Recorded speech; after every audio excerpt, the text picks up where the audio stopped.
Hi Reddit. I'm writing this on a throwaway because I'm too embarrassed to share this with anyone who knows me. I need to get it off my chest and maybe get some advice from people who have been through something similar. My name is Jake, 34M, and I've been married to my wife, Emily, 32F, for 8 years. We've built a life together that, until recently, I thought was solid. Now, everything feels like it's falling apart. Emily and I met in college. She was studying literature, and I was in engineering. She was the type of person who could hold a room's attention just by walking into it, smart, funny, and genuinely kind. I fell for her almost immediately. When we started dating, it felt like I had hit the jackpot. And for the most part, our relationship was great. We laughed together, supported each other's dreams, and built what I thought was an unbreakable bond. We got married 5 years after meeting. We bought a modest house in the suburbs, adopted a dog named Max, and settled into what I thought was a happy, stable life. Emily worked as a freelance editor, which allowed her to be home most of the time, while I worked as an electrical engineer for a local firm. Our lives weren't perfect, but they were good, or so I thought. About 6 months ago, everything changed. Emily had gone out with some friends to celebrate a birthday. It wasn't unusual, she was a social butterfly, and I trusted her completely. When she came home late that night, she was quiet, almost distant, but I chalked it up to her being tired after a long evening. The next morning, though, she sat me down at the kitchen table and said, "Jake, we need to talk." Her tone immediately made my stomach drop. "What's wrong?" I asked. Tears filled her eyes as she struggled to get the words out. "Something happened last night," she said. "It was a mistake, a horrible, stupid mistake. I didn't mean for it to happen." She went on to explain that she had too much to drink at the party and ended up kissing one of her friends, a guy named Ryan. It hadn't gone further than that, she insisted, but she felt horrible and wanted to come clean. Hearing those words felt like a punch to the gut. Emily and I had always been honest with each other, or so I thought. The idea of her kissing someone else, even if it was just a mistake, shattered the image I had of our marriage. "Why?" I asked, my voice trembling. "Why would you let that happen?" "I don't know," she said, tears streaming down her face. "I wasn't thinking. It didn't mean anything, Jake. I love you, and I hate myself for what I did. Please, can we work through this?" I didn't know what to do. On one hand, Emily's honesty and remorse were evident. She wasn't trying to downplay what had happened, and I could see how much she regretted it. On the other hand, the thought of her being with someone else, even for a fleeting moment, tore me apart. After a lot of thought, I decided to give her the benefit of the doubt. People make mistakes, and if Emily was willing to take responsibility and work on rebuilding our trust, I was willing to try. We started having long, uncomfortable conversations about what had happened, why it had happened, and how we could prevent anything like it from happening again. For a while, things seemed to improve. Emily was more attentive, more affectionate, and more transparent about her social plans. She stopped drinking at social events, saying she didn't want to put herself in situations where bad decisions could be made. I started to believe that we could move past this, that our marriage could survive this bump in the road. But as much as I wanted to believe her, there was a part of me that couldn't shake the doubt. Emily's mistake had planted a seed of insecurity in my mind, and I found myself second-guessing things I never would have questioned before. When she went out with friends, I wondered if she was being honest about where she was and who she was with. When her phone buzzed, I caught myself glancing at it, wondering if Ryan, or someone else, was on the other end. Emily noticed my unease and tried to reassure me. "Jake, I know I messed up, but I'm not going to do anything to hurt you again," she said one night as we lay in bed. "I love you, and I'm going to spend the rest of my life making it up to you." Her words were comforting, but the doubt lingered. And as I would soon find out, my instincts weren't wrong. In the weeks following Emily's confession, I did everything I could to convince myself that we were moving forward. She was doing all the right things, being transparent about her plans, avoiding situations where alcohol might lead to bad decisions, and frequently checking in with me to make sure I was okay. On the surface, it seemed like she was fully committed to rebuilding our marriage. But as much as I wanted to believe her, there was a part of me that couldn't let go of what had happened. It wasn't just the kiss itself. It was the betrayal of trust, the realization that the person I thought would never hurt me had done exactly that. I wanted to forgive her, but forgiveness is a process, not a decision. And I wasn't there yet. About a month after Emily's confession, she mentioned that she was meeting some friends for lunch. She listed a few names, and I recognized all of them except for one, Lauren. I asked her who Lauren was, and she explained that she was a new friend she had met through one of her other friends. At the time, I didn't think much of it. Emily was a social person, and it wasn't unusual for her to make new friends. But when I casually mentioned the lunch to one of the friends she'd listed, Beth, someone we both knew well, Beth looked confused. Lunch? I didn't know we were doing that, Beth said. My stomach dropped. Maybe I misunderstood, I said quickly, brushing it off. But the seed of doubt had been planted. Why would Emily lie about who she was meeting? Was it an innocent mix-up, or was there something more to it? That evening, I decided to confront Emily. How was lunch? I asked casually as we sat on the couch. She smiled, seemingly relaxed. It was nice. We went to that little cafe downtown. I had the chicken salad, so good. Who all was there again? I asked, keeping my tone light. She listed the same names as before, including Lauren and Beth. My heart pounded as I decided to push further. That's funny, I said. I ran into Beth today, and she didn't mention anything about lunch. Emily's face froze for a split second before she recovered. Oh, she must have forgotten, she said quickly. She was only there for a little while. Her explanation felt rehearsed, but I didn't press her any further. I wanted to believe her, but my gut told me something was off. The following weekend, Emily told me she had plans to meet some friends for drinks. She promised she wouldn't stay out late, and even sent me a picture of herself with the group at the bar. It seemed innocent enough, but when she came home, something felt different. She was quieter than usual, almost tense, and avoided making eye contact with me. Did you have a good time? I asked as she kicked off her shoes. Yeah, she said, her voice overly casual. It was fun, but I could tell she wasn't being completely honest. The way she answered felt like she was trying too hard to sound normal, and it only made my doubts grow stronger. The next morning, I decided to check her phone. I hated myself for snooping. It felt like a massive violation of her privacy, but I couldn't ignore the nagging feeling that something wasn't right. Her phone was on the nightstand, and she had given me her passcode after her initial confession. As I scrolled through her messages, my heart sank. There were texts from Ryan, the same guy she had kissed at the party months ago. The messages weren't overly explicit, but they were flirtatious and far too familiar. One message in particular stood out. Last night was perfect. Can't wait to see you again. I felt like the air had been sucked out of the room. She had promised me it was a mistake, that it was over, and here she was, doing it again.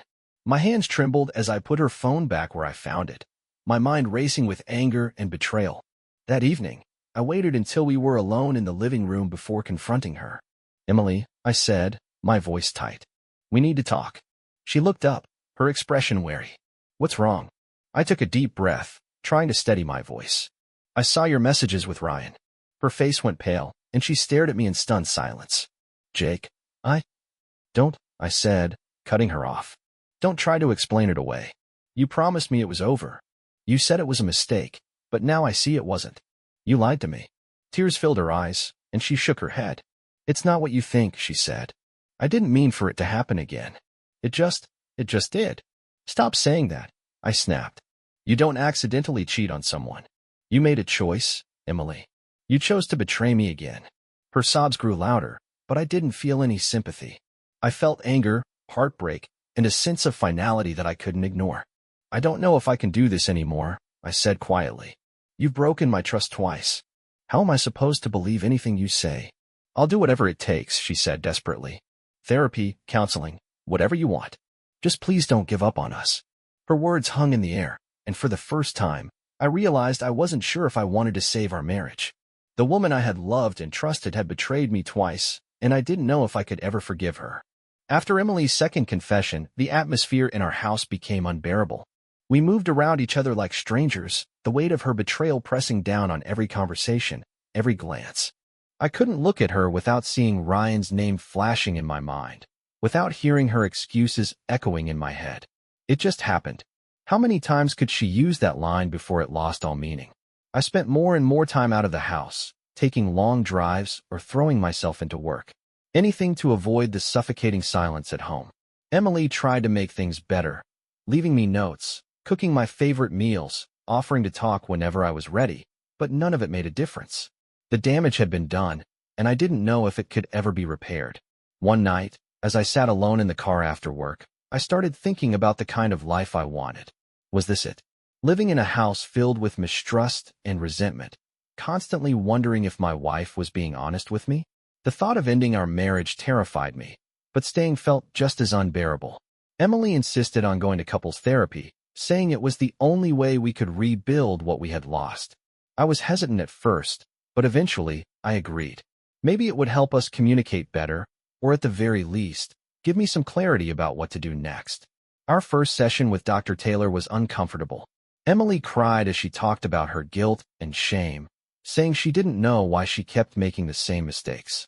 "I love Jake," she said, her voice trembling. "I know I've hurt him, and I hate myself for it. But I don't want to lose him. I'll do whatever it takes to make this right." When it was my turn to speak, I didn't hold back. "I feel like I don't even know who Emily is anymore," I said. "The person I married would never have done this to me. Not once, and definitely not twice. I don't know if I can ever trust her again." Dr. Taylor listened carefully, then said, "Trust is one of the most fragile aspects of a relationship, and rebuilding it takes time. But it also requires honesty and accountability from both partners. Emily, if you truly want to repair this marriage, you need to be completely transparent with Jake moving forward. No more secrets, no more lies." Emily nodded, tears streaming down her face. "I'll do it," she said. "Whatever it takes." Over the next few weeks, we started implementing some of the strategies Dr. Taylor suggested. Emily gave me access to her phone, her email, and her social media accounts. She started sharing her schedule with me and checking in throughout the day to let me know where she was. On the surface, it seemed like she was making an effort to rebuild my trust. But as much as I wanted to believe her, I couldn't shake the feeling that something was still off. Trust isn't something you can rebuild overnight, and every little inconsistency or unexplained moment sent my mind spiraling. If Emily was truly committed to changing, why hadn't she told me about Ryan earlier? Why had she waited until I found out on my own? One evening, as we sat on the couch watching TV, I turned to her and said, "Why didn't you tell me about Ryan when it first started? Why did you wait for me to find out?" She looked down at her hands, her expression filled with guilt. "I was scared," she admitted. "I knew I'd messed up, and I didn't want to lose you. I thought if I could just fix things on my own, you'd never have to know." Her words felt like another betrayal. "So you were willing to lie to me for the rest of our marriage?" I asked, my voice rising. "How is that supposed to make me believe you've changed?" "I'm not that person anymore," she said quickly. "I've learned from my mistakes, Jake. I promise you, I'll never lie to you again." Despite her promises, I couldn't shake the doubt. One night, while Emily was asleep, I found myself scrolling through her phone again. I didn't want to be this person, paranoid, distrustful, constantly checking for evidence, but I couldn't help it. The fear of being lied to again was too strong. That's when I found the message. It wasn't from Ryan this time. It was from someone else. A coworker named Mark. The conversation wasn't as explicitly flirtatious as her messages with Ryan, but it was still inappropriate. They joked about inside references I didn't recognize, shared personal details about their lives, and even planned to grab coffee together. My hands shook as I stared at the screen. This wasn't just a mistake, it was a pattern. Emily wasn't just betraying me. She was creating new opportunities to do it again. The next morning, I confronted her. "Who's Mark?" I asked, holding up her phone. She froze, her face going pale. "He's just a coworker," she said quickly. "We're friends, that's all." "Friends don't text each other like this," I said, my voice cold. "Friends don't plan secret coffee dates." "What the hell is wrong with you, Emily? How many times do I have to catch you lying before you finally stop?" She burst into tears, but I didn't feel any sympathy. "Jake, I'm so sorry," she sobbed. "I wasn't thinking. I didn't mean for it to happen." "That excuse doesn't work anymore," I said sharply. "You didn't mean for it to happen with Ryan, and now you didn't mean for it to happen with Mark? You're not sorry for what you've done, Emily. You're sorry you got caught." Her sobs grew louder, but I couldn't bring myself to comfort her. I had reached my breaking point. "I'm done," I said quietly. "I can't do this anymore." Her head shot up, her eyes wide with panic. "Jake, please," she begged. "We can fix this. I'll do whatever it takes. Just give me one more chance." I shook my head. "I already gave you one more chance. And you threw it away." The morning after I told Emily I was done, the house felt eerily quiet. Emily stayed in bed longer than usual, while I sat at the kitchen table, staring at a half-empty cup of coffee. My words from the night before hung in the air, heavy and final. "I can't do this anymore. Part of me expected her to come downstairs and fight for us, to try to convince me one last time that she could change. But when she finally appeared, her face was puffy from crying, and she looked defeated. She didn't say much as she poured herself a cup of coffee and sat across from me. "Jake," she began after a long silence, her voice barely above a whisper, "do you really mean it? Are we over?" I didn't answer right away. I wanted to be sure of my words before I spoke them. "Emily, I've tried. I've given you chances, more than I should have. But every time, you break my trust again. I don't know how to come back from that." Her eyes filled with tears, but she didn't argue. Instead, she nodded slowly, as if accepting the reality she had fought so hard to avoid. "I wish I could go back and undo everything," she said. "I hate myself for what I've done to us. I don't know why I keep messing things up." "Neither do I said, my voice colder than I intended. "But at this point, it doesn't matter. You made your choices, Emily, and now I have to make mine." That evening, I packed a bag and left the house. I didn't know where I was going, but I knew I couldn't stay. Being under the same roof as Emily felt suffocating, like I was drowning in a sea of broken promises and unfulfilled apologies. I checked into a small motel on the edge of town, the kind of place with outdated decor and flickering lights. It wasn't much, but it was quiet, and that's what I needed. I sat on the edge of the bed, staring at the peeling wallpaper, and wondered how my life had come to this. 8 years of marriage, reduced to a motel room and a suitcase. I thought about calling someone, maybe Mike, my best friend, or my sister, who had always been my rock. But I couldn't bring myself to do it.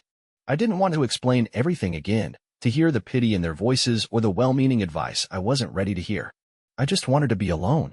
The next day, Emily texted me. Her message was long and emotional, filled with apologies and promises. She begged me to come home, to give her one last chance to prove that she could change. She said she'd start individual therapy, cut all contact with Ryan and Mark, and do whatever it took to make things right. Her words were heartbreaking, but they didn't move me the way they once would have. I had heard it all before after Ryan, after the first round of therapy, after every lie she had been caught in. Each time, I had believed her. Each time, I had been let down. I didn't respond to her message. Instead, I forwarded it to my therapist, Dr. Morris, and scheduled an emergency session. When I walked into her office that afternoon, I felt like a shell of myself, empty and exhausted. "She wants another chance," I told Dr. Morris, handing her my phone so she could read Emily's text. "But I don't know if I have it in me to try again." Dr. Morris studied the message before setting my phone down. "Jake, let me ask you something," she said. "If you were to give Emily another chance, what would be different this time?" I thought about it for a moment, then shook my head. "Nothing," I admitted. "She says she'll change, but she's said that before. I don't believe her anymore." "And you shouldn't," Dr. Morris said gently.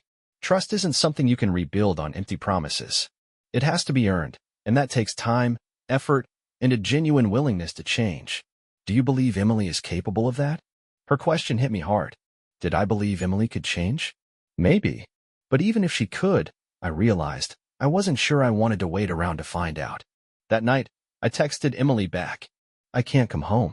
I need space to think." Her reply came almost immediately. "Take all the time you need. Just please don't give up on us."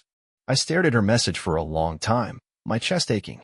Part of me wanted to give her what she was asking for, to believe that we could fix what was broken. But another part of me knew the truth. Our marriage had become a cycle of betrayal, regret, and empty promises. And I couldn't live like that anymore. Over the next few days, I began to consider what my life might look like without Emily. It was a terrifying thought, but also a freeing one. I wouldn't have to constantly wonder if she was lying to me, or check her phone for evidence, or sit through therapy sessions that felt like walking in circles. I could start over on my own terms. The idea of starting over scared me, but it also gave me hope. For the first time in months, I felt like I could see a light at the end of the tunnel. And even though I didn't know what that light would look like, I knew it was better than staying in the darkness. After a week at the motel, I decided it was time to make a choice. Staying in limbo wasn't doing me any good, and as much as I hated the idea of ending my marriage, I couldn't deny the truth any longer.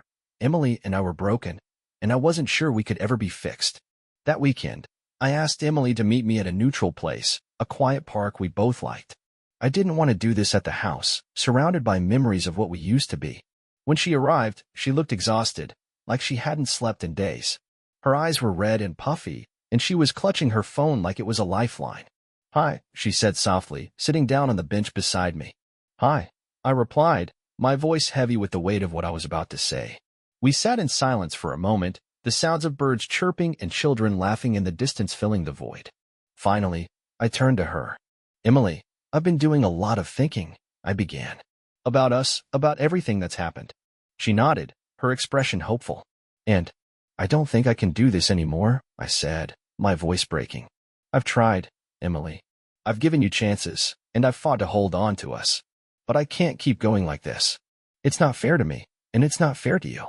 Her face crumpled, and she started to cry. "Jake, please," she said, her voice trembling. "I know I've hurt you. I know I've made mistakes, huge ones, but I love you. I don't want to lose you." "I love you too," I said, my own tears threatening to spill over. "But love isn't enough. We need trust, Emily, and that's something we don't have anymore. Every time I look at you, I wonder if you're lying to me, if there's something you're not telling me. I can't live like that." Emily reached for my hand, her grip desperate. "I'll do anything," she said. "Therapy, counseling, moving to a new city, whatever it takes. Just give me one more chance." Her words were heartbreaking, but I knew I couldn't give her what she was asking for. "You've said that before," I replied gently. "After Ryan, after therapy, after Mark. Each time, you promised me things would change, but they didn't. I can't keep putting myself through this." Her sobs grew louder, and I felt a pang of guilt.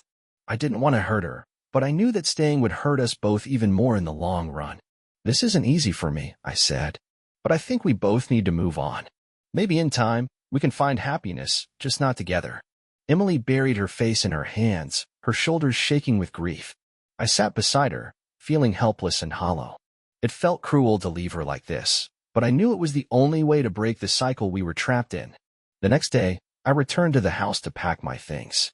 Emily wasn't there. She had gone to stay with a friend for a few days, saying she needed space to process everything. Walking through the empty rooms, I was hit with a flood of memories, our wedding photos on the walls, the couch where we used to cuddle and watch movies, the kitchen where she'd dance while making dinner. I packed quickly, trying to avoid lingering too long in any one place. Every object I picked up felt like a reminder of what we'd lost. By the time I was done, I felt like I had aged 10 years. I left my key on the kitchen counter with a note. "I hope you find peace, Emily. I wish you the best." As I walked out the door for the last time, I felt a strange mix of emotions, grief for the life we had built, relief that I was finally taking a step toward healing, and fear of the unknown future ahead. That evening, I went to Mike's house. When he opened the door and saw my suitcase, he didn't say a word, just pulled me into a hug and told me I could stay as long as I needed. Over the next few days, I leaned on him more than I ever had before. He listened as I talked about everything, my doubts, my anger, my sadness, and offered support without judgment. "Jake, you did the right thing," he said one night as we sat on his back porch. "I know it doesn't feel like it now, but leaving was the best decision you could have made. You deserve better than what Emily gave you." "I just feel so empty," I admitted. "I loved her, Mike. I wanted to grow old with her. And now it's all gone." "You didn't lose everything," he said. "You still have yourself. And that's a damn good start." In the weeks that followed, I began to rebuild my life.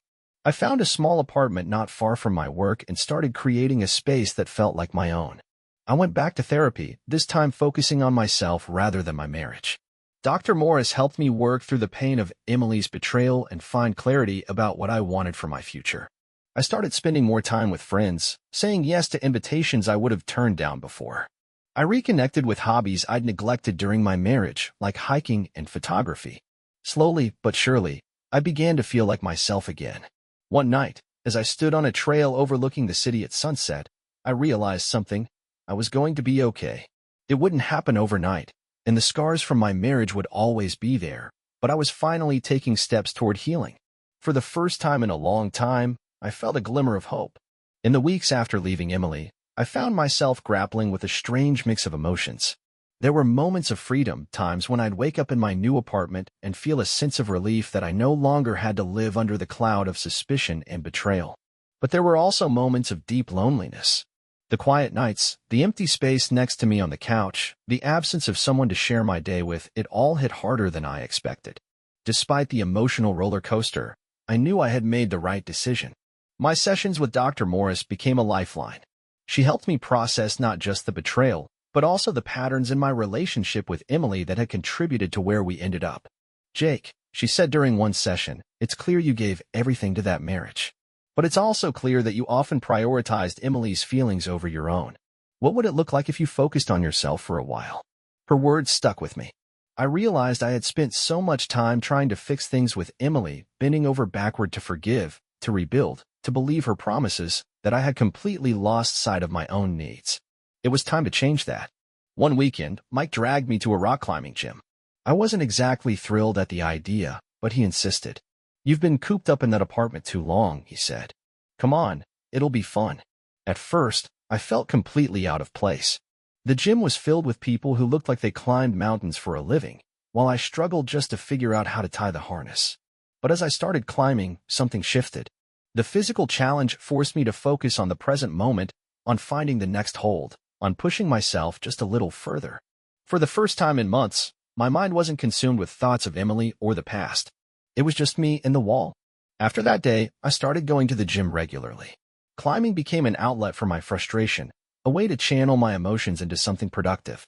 It wasn't just about the physical challenge. It was about proving to myself that I could do hard things, that I could push through even when it felt impossible. Another part of rebuilding my life involved reconnecting with old friends and making new ones. During my marriage, I had let a lot of relationships slide, either because I was too busy or because Emily and I had become so insular. Now, I realized how much I had missed having a support network. I started saying yes to invitations, dinners, trivia nights, even a few awkward happy hours where I didn't know anyone but ended up having a great time. One of those nights led to an unexpected connection with someone I hadn't seen in years, Sarah, an old friend from college. Sarah and I had always been close, but we lost touch after graduation. Seeing her again was like a breath of fresh air. She was still the same funny, down-to-earth person I remembered, and catching up with her felt effortless. Over the next few weeks, we started hanging out more, grabbing coffee, going for hikes, or just talking for hours about everything and nothing. I wasn't ready for anything romantic, and Sarah wasn't pushing for that. She was just there, offering her friendship and support, and it was exactly what I needed. About 2 months after I moved out, Emily reached out to me. She asked if we could meet for coffee to talk. I debated whether or not to go. Part of me didn't want to reopen old wounds, but another part of me felt like I needed closure. We met at a quiet cafe on a rainy Saturday afternoon. When I walked in, Emily was already there, sitting at a corner table. She looked nervous, her hands wrapped around a steaming mug of tea. Hi, Jake, she said as I sat down. Hi, Emily. The conversation started awkwardly, with small talk about work and mutual friends. But eventually, she got to the point. I just wanted to apologize, she said, her voice trembling. For everything. For lying to you, for breaking your trust, for all of it. I know I hurt you, and I'll regret that for the rest of my life. Her words felt sincere, but they didn't bring the sense of vindication I thought they might. Instead, I just felt sad for her, for me, for the life we had tried and failed to build together. I appreciate you saying that, I said. But I think we both know that what we had isn't something we can go back to. Too much has happened. She nodded, tears brimming in her eyes. I know. I hope you can forgive me someday. I'm working on it, I said honestly. We parted on amicable terms, and as I walked back to my car, I felt a strange sense of relief. Seeing her again didn't hurt as much as I thought it would. If anything, it made me realize how far I'd come. That evening, I sat on my balcony, watching the city lights twinkle in the distance. For the first time in months, I felt like I was no longer defined by what had happened. My life wasn't perfect, but it was mine, and I was determined to make the most of it.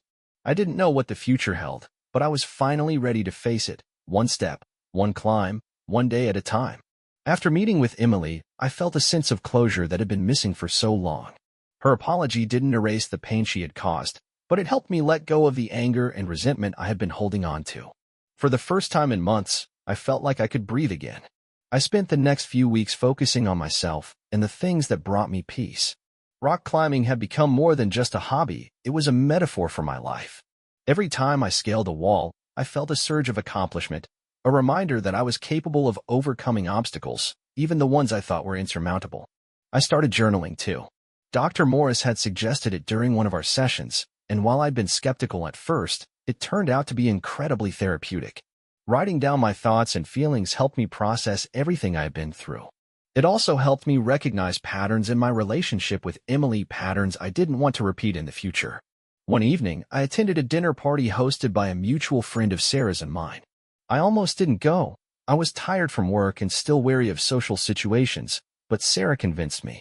"You've been doing great, Jake," she said. "Come have some fun. You deserve it." At the party, I met a woman named Rachel. She was smart, funny, and easy to talk to, and we ended up spending most of the night chatting. She told me about her work as a graphic designer, her love of travel, and her dream of hiking the Pacific Crest Trail. I found myself laughing more than I had in months, and for the first time since my marriage ended, I felt a spark of something new. Rachel and I exchanged numbers at the end of the night, and while I wasn't sure where it would lead, I was open to finding out. Over the next few weeks, Rachel and I started spending more time together. It wasn't a whirlwind romance or a grand gesture. It was simple, organic, and exactly what I needed. She wasn't trying to fix me or fill the void Emily had left. She was just there, offering her company and understanding, and I found myself looking forward to every text, every coffee date, every shared moment. One evening, as we walked through a local park, Rachel turned to me and said, "You seem lighter than when I first met you. Like you're finally letting go of something." I smiled, realizing she was right. "I think I am," I said. For a long time, I felt like I was stuck in this cycle of hurt and betrayal. But meeting you, it's reminded me that there's more to life than what I lost. She reached for my hand, her touch warm and grounding. "You deserve to be happy, Jake," she said. "And if I can be a part of that, I'd like to be." Her words brought a lump to my throat, and I nodded. "I'd like that too." As the months went on, I continued to grow and heal. My relationship with Rachel deepened, but I made sure to maintain the balance I had worked so hard to achieve. I kept climbing, journaling, and spending time with the friends who had supported me through the hardest period of my life. My past with Emily no longer felt like a weight holding me down. It was just a chapter in my story, one that had taught me valuable lessons about love, trust, and self-worth. One day, as Rachel and I hiked a trail overlooking the city, she stopped and looked out at the view. "You've come a long way, you know," she said, turning to me. "I'm proud of you." Her words hit me in a way I didn't expect. For so long, I had been focused on surviving, on putting one foot in front of the other. I hadn't stopped to appreciate how far I had come. "Thanks," I said, pulling her into a hug. "I'm proud of me too." As we stood there, the sun setting in the distance, I felt a sense of peace I hadn't known in years. My journey wasn't over, but I was finally moving forward, leaving the pain of the past behind and embracing the possibilities of the future. And for the first time in a long time, I felt like I was exactly where I was meant to be.